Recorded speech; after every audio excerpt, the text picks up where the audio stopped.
Hariom. Class 7th subject English grammar अंग्रेजी व्याकरण। तो आज अपन पढ़ेंगे द नाउन। नाउन माने संज्ञा। तो इसकी डेफिनेशन क्या है? A noun is the name of a person, place और एनीथिंग। किसी व्यक्ति, स्थान, वस्तु या भाव के नाम को हम संज्ञा कहते हैं। अब इसमें दिया है काइंड्स ऑफ नाउन, संज्ञा के प्रकार। How many types of noun या how many kinds of noun. तो अपन क्या बोलेंगे? There are 5 kinds of noun. संज्ञा 5 प्रकार की होती है। कौन कौन से? पहला प्रॉपर नाउन, व्यक्तिवाचक संज्ञा। सेकेंड कॉमन नाउन, जातिवाचक। थर्ड मटेरियल नाउन, पदार्थवाचक। फोर्थ कलेक्टिव नाउन, समूहवाचक संज्ञा। और फिफ्थ है एब्स्ट्रैक्ट नाउन, भाववाचक संज्ञा। अब इसके बाद आता है इसके अपन फर्स्ट पढ़ेंगे प्रॉपर नाउन। क्या? व्यक्तिवाचक संज्ञा।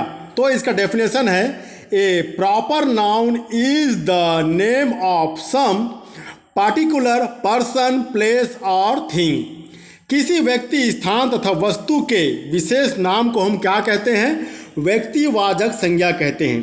क्या बताया? किसी व्यक्ति, स्थान और वस्तु को जो विशेष हो उसको हम क्या कहेंगे? व्यक्तिवाचक। जैसे अब यहाँ पर क्या है? Ram is a good boy.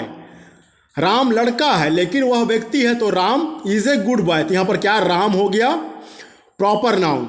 अब उसी प्रकार Raipur is a big city. Raipur एक बड़ा शहर है, तो रायपुर क्या है? प्लेस, जगह है। तो क्या हुआ? ये प्रॉपर नाउन, व्यक्तिवाचक। Diwali comes in October. The Narmada is a river. अब ये सब क्या है? हमारे व्यक्तिवाचक संज्ञा। तो आप लोग को इसकी प्रॉपर नाउन, फिर उसके बाद डेफिनेशन लिखना है और एग्जाम्पल में आप लोग एकाक इसको लिख सकते हैं, लेकिन शांतिपूर्वक और ध्यान से इसको अध्ययन करने की आवश्यकता है। अब उसके बाद आया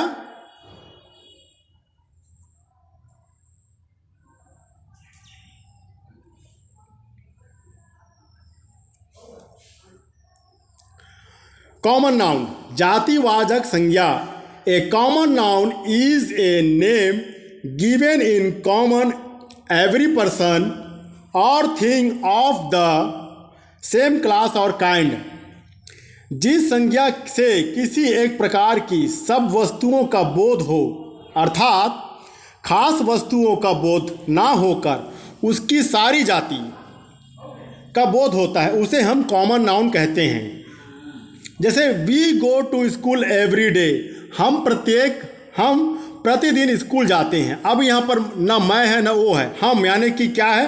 पूरा एक समूह है। जातिवाचक पूरा एक समूह है। तो यहाँ पर we go to school every day, तो स्कूल और डे क्या हुआ है? Common noun. The boys play hockey in the ground. The dogs run. इस प्रकार इसको आप लोग देखेंगे। और याद रखें, कॉमन नाउन के पहले ये या एन आर्टिकल का प्रयोग किया जाता है, बशर्ते वह एक वचन हो। इसको आप लोग ध्यान से सब पढ़ेंगे। अब उसके बाद मटेरियल नाउन, पदार्थवाचक। डेफिनेशन है इसकी। A material noun is the name of a substance from which something is made.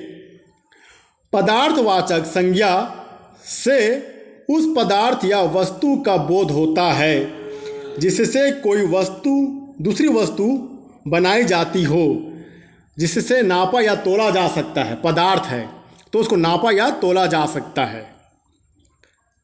पर गिना नहीं जा सकता। जैसे गोल्ड, सोना। आयरन, लोहा। सिल्वर, चांदी। वुड, लकड़ी। राइस, चावल।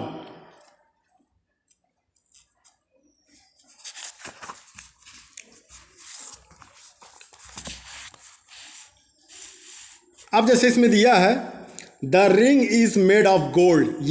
यह अंगूठी सोने की बनी हुई है। सोने को हम तौला जा सकता है, हाँ ना, नापा जा सकता है, लेकिन हम गिन नहीं सकते। उसी प्रकार मिल्क, दूध। राइस, चावल। पेपर और iron.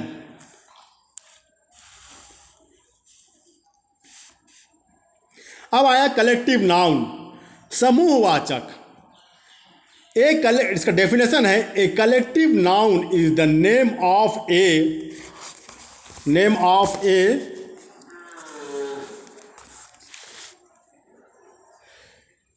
Collective noun is the name of a collection of persons or similar things taken together and spoken of as are whole। इससे एक समूह का बोध होता है। नीचे लिखे वाक्यों को पढ़ो और गहरे काले छपे शब्दों को ध्यान से देखो। जैसे क्लास में, कक्षा में पूरे कितने विद्यार्थी बैठते हैं उसको क्या हम बोलेंगे? कलेक्टिव, यानी समूह।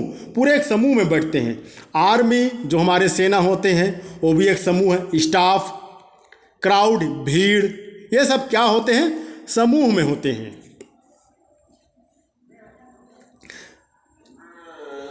जैसे अब इसमें दिया I read in 7th class, मैं कक्षा 7वीं में पढ़ता हूँ। अब इसमें दिया Indian army is famous in the world, भारतीय सेना वह विश्व में प्रसिद्ध है। अब इसमें क्या दिया है? I lost my bunch of keys, bunch यानी गुच्छा, तो मैंने चाबी के गुच्छा खो दिया या गिर गया।